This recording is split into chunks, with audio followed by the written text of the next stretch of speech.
అస్సలాము అలైకుం వరహమతుల్లాహి వబర్కాతుహు. ప్రవక్త ప్రవచనం కార్యక్రమంలో భాగంగా ఈనాటి హదీసు. దైవ సందేశహరులు ముహమ్మద్ ముస్తఫా సల్లల్లాహు అలైహి వసల్లం వారు ఇలా సెలవిచ్చినట్లు అబ్దుర్ రెహమాన్ బిన్ సమూరాహ్ రజియల్లాహు తఆలా అన్హు వారు ఉల్లేఖించారు. నాయకత్వాన్ని కాంక్షించకండి, మీరు ఒకవేళ దాన్ని కోరుకుంటే దానికే మిమ్మల్ని అప్పగించడం జరుగుతుంది. మీరు కోరుకోకుండానే అది మీకు ప్రాప్తమైతే దాన్ని సవ్యంగా నిర్వర్తించడానికి మీకు సహాయం అందజేయబడుతుంది. సోదర మహాశివులారా, ఇస్లామియా సామూహిక వ్యవస్థలోని ఓ నియమం ప్రకారం బాధ్యతల్ని కోరుకునేవారు బాధ్యతలకు అనర్హులు. యథార్థానికి నాయకత్వపు బాధ్యతలైన రాజ్యాధికారాలైన సామాన్యమైనవి కావు. బుద్ధి వివేకాలున్నవాడు, బాధ్యతాభావం ఎరిగినవాడు ఎవడూ ఆ భారాన్ని మోయటానికి ముందుకు రాడు.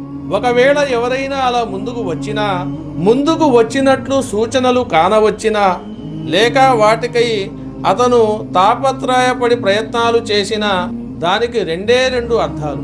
అతను ఆ బాధ్యతల పదవులలోని సూక్ష్మతను, భారాన్ని ఎరుగడు అని, లేదా అతను పదవీ వ్యామోహంతో, అధికార దాహంతో అల్లాడిపోతున్నాడని అర్థం.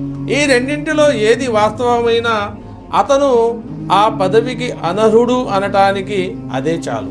అలా ప్రయత్నాల వల్ల ఎవరైనా ఏ హోదానైనా పొందినట్లయితే అతనికి దైవ సహాయం ప్రాప్తం కాదు.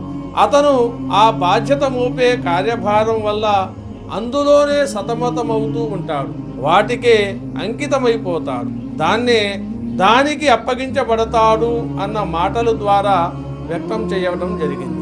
ఒకవేళ ఏ వ్యక్తి అయినా అలాంటి పదవీ వ్యామోహానికి, అధికార దాహానికి గురి కాకుండా వాటి నుండి తప్పించుకోవాలని సకల యత్నాలు చేసిన బాధ్యతలు అతనికి అప్పగించినట్లయితే అతనికి దైవ సహాయము తోడవుతుంది, అవసరమైన సామర్థ్యము ప్రసాదించబడుతుంది. సోదర మహాశివులారా, మరొక హదీసుతో మిమ్మల్ని మళ్ళీ కలిసే ప్రయత్నం చేస్తాను.